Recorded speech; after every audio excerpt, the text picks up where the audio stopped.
बोलो कलकत्ता काली मैया की जय। भिक्षांग देही बोलकर मुनिवर राजा की दरवाजा के सामने खड़ी हो गए। राजा बाहर आए और बोला, आपको क्या चाहिए मुनिवर? मुझे जो चीज चाहिए वही मिलेगा क्या? हाँ, आपको जो चाहिए वही चीज मिलेगा। ठीक है, पहले त्रिशत वचन दीजिए आप। राजा ने त्रिशत पालन किया है। तामा, तुलसी और गंगा हाथ में लेके कहा, हाँ, जो आप मांगोगे वही आपको देंगे, देंगे और देंगे। त्रिशत पालन किया। परीक्षा करने के लिए विश्वामित्र मुनि ने कहा, राजा तुम्हारा दो चीज में से एक चीज चाहिए, देखो तुम कौन चीज दोगे? राजा ने कहा, दो कौन चीज है मुनिवर?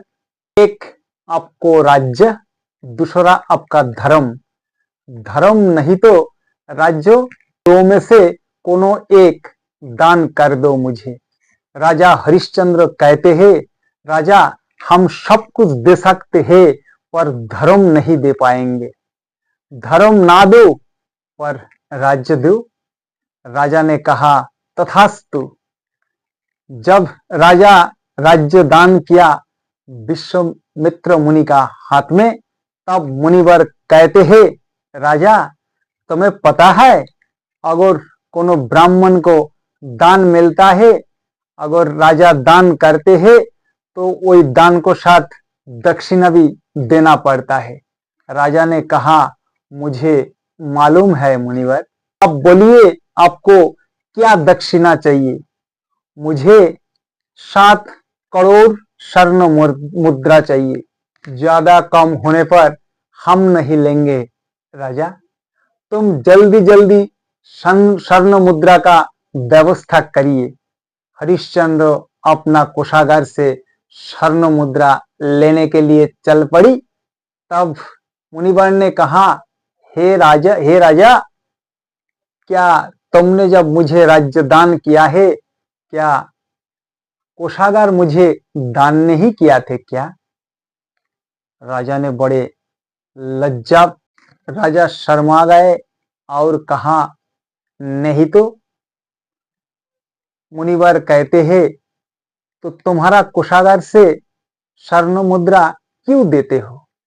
नया कहीं जगह से स्वर्ण मुद्रा लेके आओ। और राजा बड़े मुसीबत में पड़ गए। राजा तब रो रो के कहते हैं, मुनिवर हम आपको दक्षिणा जरूर देंगे पर आपको थोड़ी मुझे समय देना पड़ेगा। ठीक है, तुम्हें समय भिक्षा देता हूं। राजा अपना राज्य से विदा लेने से पहले अपना पत्नी शोइबा को पास जाके कहते हैं, शोइबा कहो स्वामी, चलो कहाँ जाना है स्वामी? शोइबा दान करने को जाल में बिदकर सर्वहारा हो गया। शोइबा को सभी बताया, तुम क्या करना चाहते हो? तुम तुम्हारा पिताजी को पास जाओगे क्या मेरा साथ चलोगे? शोइबा कहते हैं, स्वामी तुम क्या बोल रहा हो? जितना दिन पिता को पास में थे उतना दिन पिता का ही थे। अब पिता ने तुम्हें दान कर दिया, अब पिता का तो कोनो अधिकारी नहीं है। अब तो हम आपका हो गया है। मरेंगे तो आपका, जिएंगे तो आपका।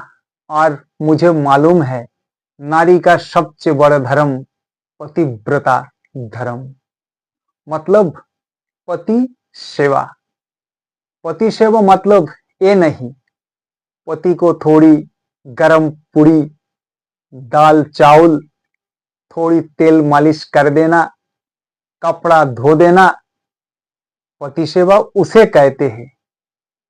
थोड़ी सी मन में चिंता करके देखो, जो कर्म करने से पति खुश होता है, सुख पाता है, आनंद मिलता है, ऐसा काम करना पड़ता है। और जो काम करने से पति का दुख, जला जंत्रणा होता है, खुद में कितना भी दुख वो जला जंत्रणा होगा, कोई रास्ता में जा नहीं पाओगे।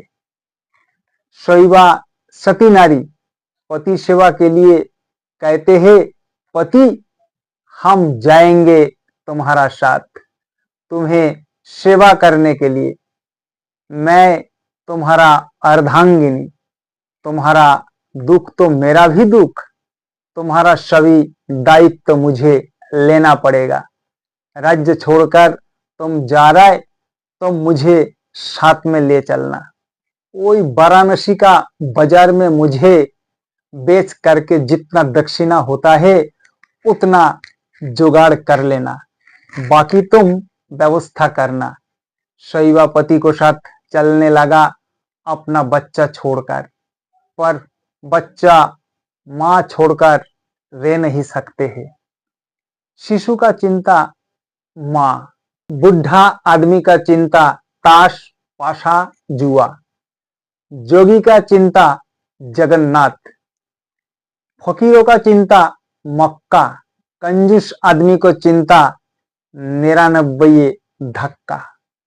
शिशु तो माँ का ही चिंता करते हैं। माँ जब पिता को पास सभी बात बताते थे तब बच्चा छूट कर आया और मम्मी को साड़ी पकड़ लिया।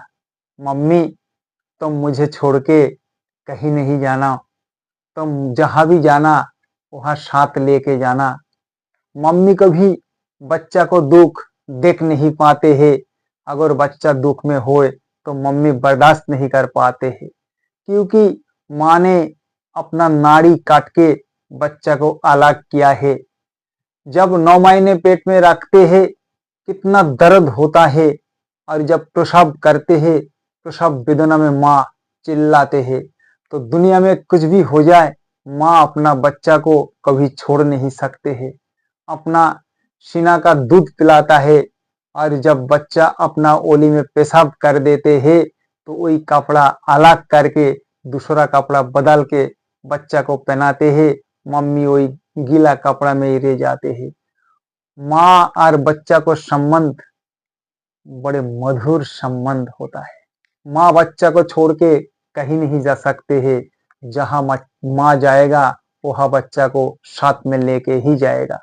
शैवा एक दिया बना के अपना राज्य में रखकर जलाया और दिया से कहा, अगर हम धर्म की वजह से यही मेरा राज्य छोड़ के जा रहा है तो हे देवा, तुझे मैं जला के जाता हूँ। अगर मैं धर्म पे सत्य हूँ तो मैं कभी भी, मैं जब तक यहाँ नहीं आएंगे तब तक जलते ही रहना, कभी बुझना नहीं। राज्य छोड़कर वाराणसी में गए। मधुकैटो की मेद से यही धरती का सृष्टि हुआ, ये दानव से ही सृष्टि हुआ है। पर वाराणसी दानव का मेद से सृष्टि नहीं। वाराणसी शिव जी का त्रिशूल का नौक की मिट्टी से सृष्टि हुआ। पृथ्वी जब सृष्टि तब वाराणसी का सृष्टि नहीं। वाराणसी गंगा पहले का ही गंगा है, और भागीरथी गंगा यही पृथ्वी का ही वर्तमान गंगा है। जब वाराणसी में राजा हरिश्चंद्र मुर्दा जलाया तब भी गंगा थे। हरिश्चंद्र का 14 पुरुष को बाद यही वर्तमान गंगा आए हैं। वाराणसी को बाजार में 2 जनाई बिक्री होंगे। राजा बोल रहा है पहले हम बिक जाते हैं। रानी कहते हैं नहीं नहीं, हम सती नारी पति का दुर्दशा देख नहीं सकते, पहले हमें बेच दो, फिर तुम जो करना है करना, हम देखने को नहीं आएंगे। राजा बाजार में बोल रहा है तुम लोग कोई नौकरानी लेओगे, पैसा दो और नौकरानी ले। एक निष्ठ धर्म में मन देखकर स्वयं भोलानाथ ब्राह्मण बनकर शैवो रानी को खरीद करने के लिए आए। भोलेनाथ ने सोचा, अगर कोई जमींदार, अगर कोई बनिक आके इस सती नारी को खरीद कर ले तो शैवों का सतीत्व नष्ट हो जाएगा। धर्म के लिए अगर कोई कुछ छोड़ सकते हैं, उसको रक्षा करना मेरा काम है। भोला ब्राह्मण रूप लेके राजा को सामने खड़ा हुआ, कहा, तुम्हारा रानी का मूल्य कितना है बताओ। राजा कहते हैं 4 करोड़ स्वर्ण मुद्रा। भोलेनाथ 4 करोड़ स्वर्ण मुद्रा से रानी शैवो का खरीदा और घर में ले जाकर बहुत काम, कठिन मेहनत, जितना काम शैवो रानी था जीवन में कभी ऐसा काम नहीं किया था। ऐसा कठिन कपड़ा धोना, खाना बनाना, झाड़ू लगाना, जितना भी कठोर कठोर काम होते थे सभी वहाँ वही काम करते थे। इतना मेहनत करने को बाद खाना मिलते थे एक ही आदमी का, और वह भोजन करते थे माँ और बेटा।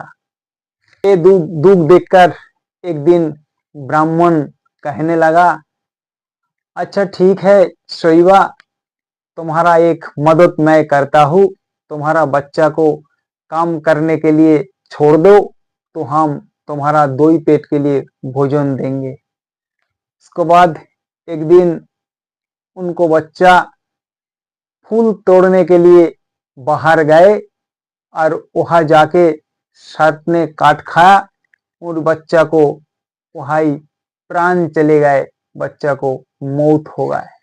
दूसरा तरफ राजा भी बिक्री हो गया। धर्मराज खुद मेतर बन के राजा को खरीद करके ले गए और कहा, तुम्हारा 2 काम है। एक काम दिन में तुम शोर चराना और रात में मुर्दा को आगी लगाना, मतलब मुर्दा जलाना। अगर रात में मुर्दा ना आए तो रात में वही सूंगरा को कमरा में जाके उसको जो भ्रष्टा सब साफ सफाई करते रहना, वो झाड़ू लगाना। और यहाँ राजा हरिश्चंद्र एक राजा है, तो जीवन में कभी झाड़ू नहीं लगाया, ना कि कोई भ्रष्टा साफ सफाई किया है। तो सूंगरा से हाथ जोड़ के कहा, हे सूंगर, अगर हम धर्मराज हो, अगर जीवन में थोड़ी सी भी अगर धर्म करे हो तो मेरा थोड़ी सी बात मान लेना। यही कमरा के भीतर रात में तुम कभी टट्टी नहीं करना। यही धर्म आज भी दुनिया में है। कहीं भी जाके सूंगरा को कमरा में देखना, रात में सूंगरा कभी टट्टी नहीं करते हैं, छोड़ने के बाद बाहर जाके ही टट्टी करते हैं। और राजा हरिश्चंद्र 3 करोड़ स्वर्ण मुद्रा और पत्नी को बिका हुआ 4 करोड़ स्वर्ण मुद्रा, यही 7 करोड़ स्वर्ण मुद्रा विश्वामित्र मुनि को दे के आए। और उस तरफ से पुत्र मारा गया, उसी को लेके शैवा शमशान घाट में आया। वही राजा हरिश्चंद्र बैठे थे। तब राजा का चैतन्य हुआ, और मेरा धर्म का जरूरत नहीं है।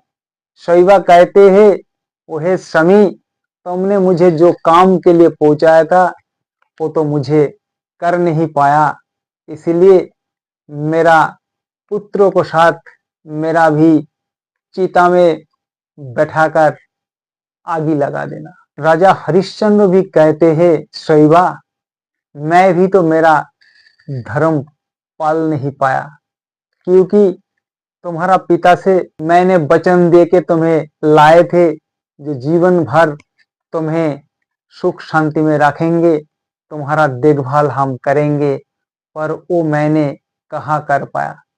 इसीलिए एक चिता में 3 जन को प्राण विसर्जन क्यों ना दे, एक चिता में 3 जने क्यों ना जले।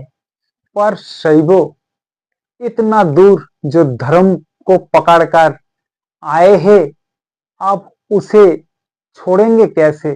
कैसा धर्म स्वामी? जो मैं जिसको काम करते हैं एक मुर्दा जलाने के लिए, मेरा प्रभु ने 16 काहुन रुपया लेते हैं, पर यहाँ 3 जन को जलने के लिए 48 काहुन चाहिए, पर मेरा पास तो फूटा कोड़ी भी नहीं है। अब हम ये पैसा कहाँ से जुगाड़ करके मेरा प्रभु को पैसा देंगे? शैवा कहते हैं, प्रभु एक उपाय है। राजा ने कहा, बताओ शैव उपाय क्या है? हे स्वामी, तुम वाराणसी को बाजार में जाओ और वहां भिक्षा करके, माधुकरी भिक्षा करके देखो, तुम्हें भगवान जरूर भिक्षा देगा। राजा हरिश्चंद्र अपना भिक्षा झोली लेके वाराणसी को बाजार में गए और वहां रो रो के भिक्षा मांगने लगा। हे दुनिया, हे दुनियावासी, मुझे थोड़ी भिक्षा दीजिए। मेरा पुत्र का सत्कर्म करने के लिए मुझे थोड़ी भिक्षा दीजिए, मुझे थोड़ी भिक्षा दीजिए। आप लोगों को पास मेरा हाथ जोड़ के विनय है, मुझे थोड़ी थोड़ी करके आप लोग भिक्षा दीजिए मेरा पुत्र को सत्कार करने के लिए। भिक्षा करने को बाद राजा शमशान में आकर शमशान घाट की राख से एक छोटा सा घर बनाया, उसको अंदर एक चिट्ठी लिखकर रखा। चीता बनाकर पहले अपना पुत्र रोहिदास को पहले लेटाया, और जब राजा हरिश्चंद्र को बारी आए तब शैवा कहते हैं, हे स्वामी, तुम पहले मत जलना चिता में, पहले मेरा पुत्र और मुझे एक साथ में आगी लगाकर जला देना, क्योंकि तुम्हें जले हुए हम देख नहीं सकते हैं। पहले मुझे जला देना, उसको बाद तुम्हारा क्या हो रहा है कम से कम हम तो वो देख नहीं पाएंगे। चिता लगा के जब रोहिदास उस शैवों को 7 पाक परिक्रमा करते हैं, करके जब खुद हरिश्चंद्र चिता में चढ़ने के लिए जाते हैं, उसी समय आवाज आए, रुक जाओ राजा, रुकिए राजा, राजा रुकिए। विश्वामित्र मुनि राजा हरिश्चंद्र को सामने आया और कहा, हे राजा, तुम्हारा राज्य चलाने का मुझे कोई मन नहीं है, ना अच्छा लग रहा है, तुम्हारा राज्य तुम वापसी ले लो। राजा कहने लगा, हे मुनिवर, अब हम राज्य क्या करें? राज्य चलाने के लिए मेरा पास और क्या है? जो कुछ था सब चले गए, हम भी चले जाएंगे। किसके लिए ये राज्य लेंगे? कौन है ये राज्य चलाने के लिए और किसको ही हम देंगे? तुम चिंता मत करो, जो लड़का तुम्हारा उसी को हम मृत संजीवनी मंत्र से जीवित कर देते हैं। मंत्र पाठ करके विश्वामित्र मुनि ने कोई बच्चा को जीवन दान किया है और काल कोई संतान रोहिदास जिंदा हो गए। और सुनिए मुनिवर, हम राजा हरिश्चंद्र है, किसी को कोई दान किया हुआ वस्तु हम वापसी नहीं लेते हैं। वो राज्य आप जिसको देना है दे सकते हो, मुझे वो राज्य वापसी नहीं चाहिए। वो राज्य मेरा बच्चा को नाम में अभिषेक कर दीजिए आप, मुझे नहीं चाहिए। देवता आए और धन्य धन्य कह के राजा को ऊपर फूल बरस कर दिए है। शिव पार्वती जो ब्राह्मण ब्राह्मणी शिव पार्वती दो ही जने राजा को सामने आके खड़े हो गए और कहा, जे तुम्हारा सती पत्नी शैवा और कोई दुनिया में बदमाश अगर हर ना ले, इसलिए हम खुद तुम्हारा शैवा को खरीद करके बाजार से ले गए थे। सिर्फ 4 करोड़ स्वर्ण मुद्रा से। जो मेतौर बन के आए थे धर्मराज भी खुद ही वहां धर्मराज बन के आए थे। वो 3 करोड़ स्वर्ण मुद्रा से राजा को खरीद करके लिए आए थे यहाँ वाराणसी में शमशान घाट में उसी को परीक्षा लेने के लिए। तीनों जने एक खट्टी होके राजा से कहा, राजा तू जैसा दानी ये त्रिभुवन में और कहीं नहीं होगा, ना कोई हो सकते हैं।